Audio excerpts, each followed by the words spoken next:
¿Cómo está everyone? And welcome to the Hollow Hollow Live. I'm your host, Kuya Z, and today we're whisking you away on a vibrant journey to the region close to my heart, Bicol. For those unfamiliar, Hollow Hollow is our podcast namesake, is a delightful Filipino dessert, a sweet, a mix of beans, fruits, jellies, shaved ice, milk, and ube ice cream.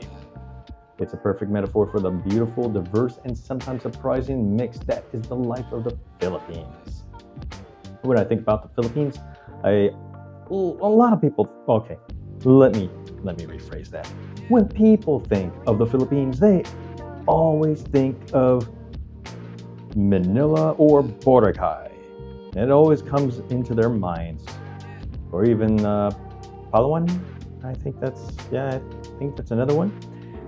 But come on, venture southeast on the island of Luzon, that's the main island, you'll discover Bicol, a region of stunning natural beauty, a fiery culinary scene, and resilience that is strong and iconic. The beautiful Mayon Volcano, everybody who watches the Hello Hello live stream always knows that when I do that live stream, it's always morning coffee with Kuya segment. I always show the beautiful Mayon Volcano. Mayon, with its near perfect cone, is a sight to behold, a majestic sentinel that dominates over the Albay landscape. And I always think of it as a beautiful scenery, majestic. Yeah, I would not trade it for the world. It is also considered a reminder of nature's power and beauty. But Bicol is not just volcanoes. It's a region shaped by its geography, nestled between mountains and the Pacific Ocean, making it incredibly fertile and at times well, let's just say we get ravaged by storms, and it's almost a daily occurrence. You'll get rain, thunderstorms, and typhoons back to back to back to back. It also has forged a community of incredible resource and deeply connected people and family.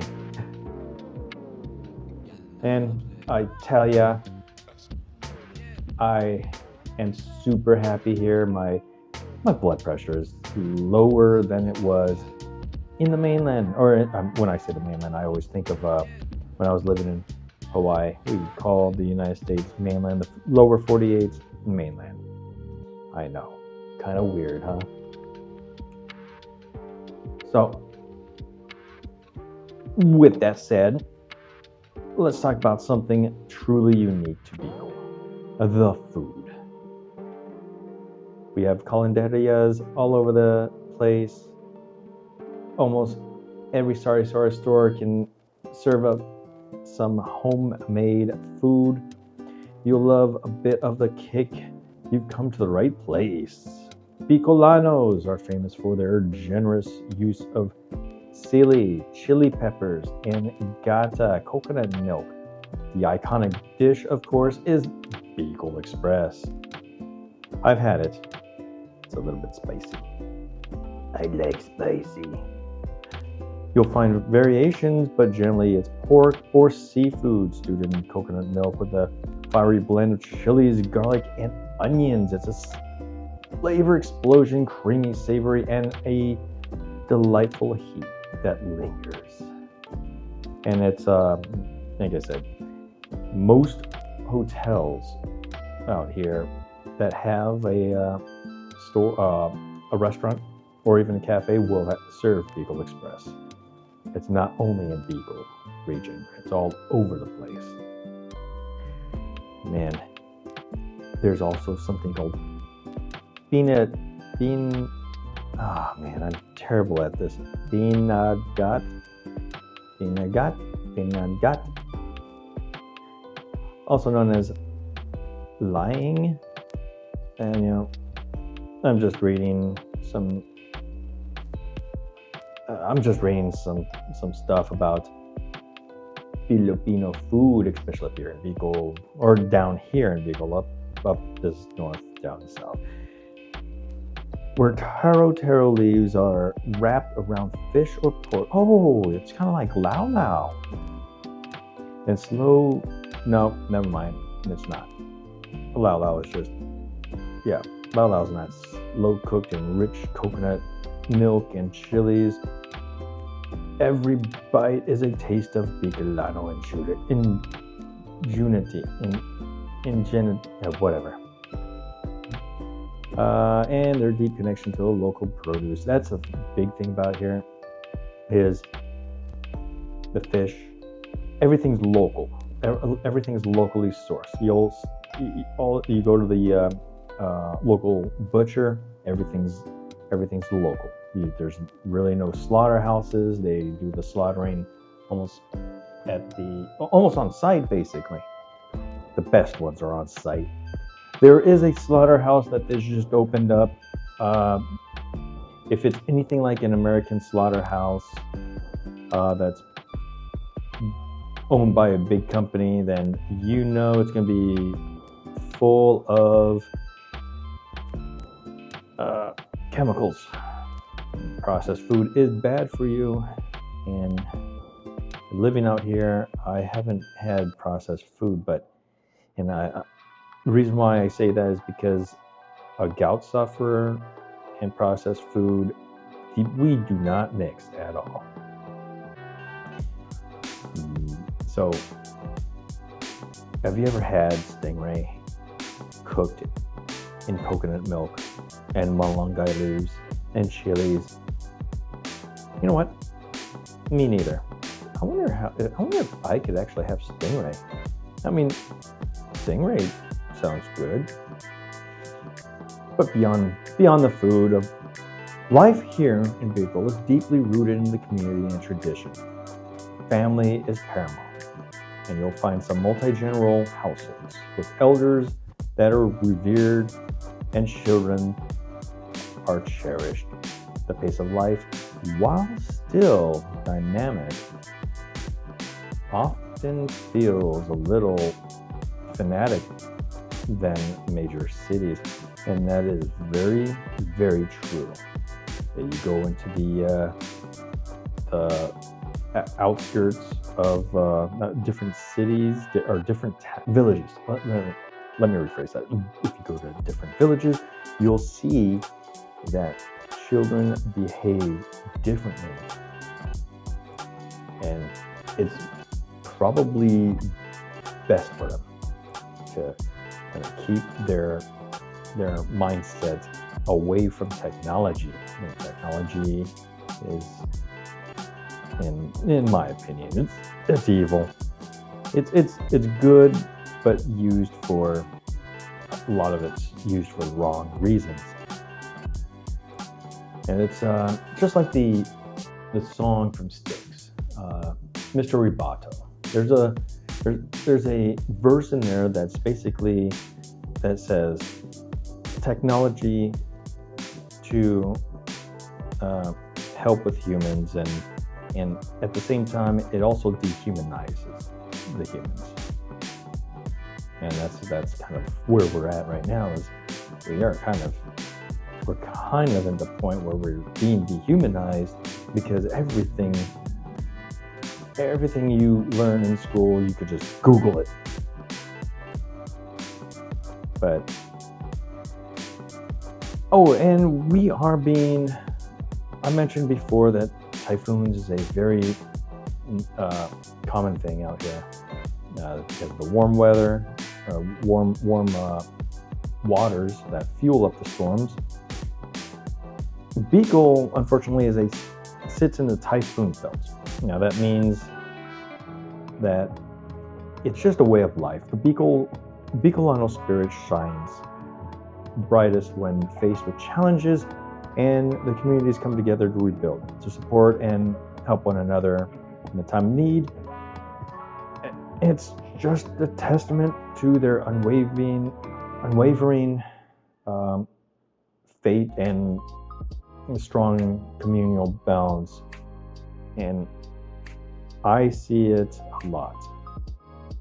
But Bicol isn't just facing challenges, it's all about celebrating life. The Bicolanos know how to celebrate festivals with brilliant and colorful and often showcasing local produce, honoring patron saints.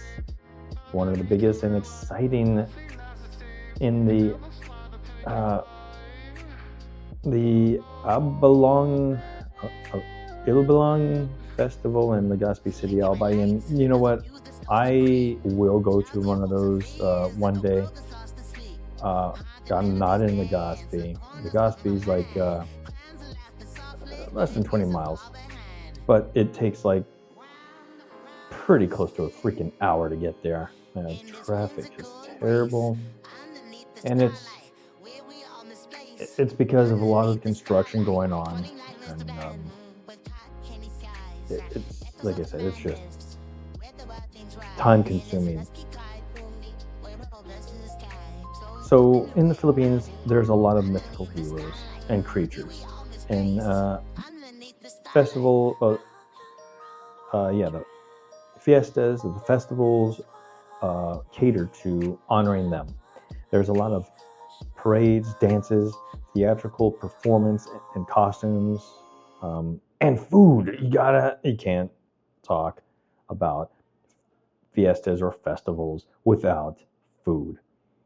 Beyond the festivals, though, Bicol offers incredible adventures for travelers. Imagine swimming with whale sharks in Sorsogon.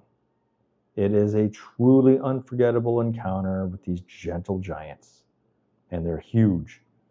Or island hopping.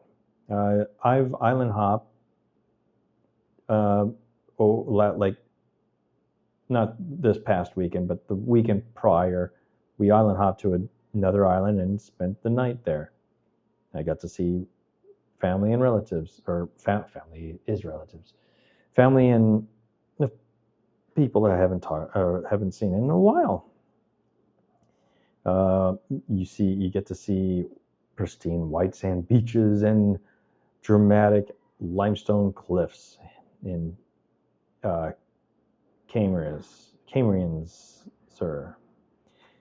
If you're into surfing, Cameron's Norte is a good place. It's a very popular spot, and of course, hiking around the Mayon Volcano it offers breathtaking views.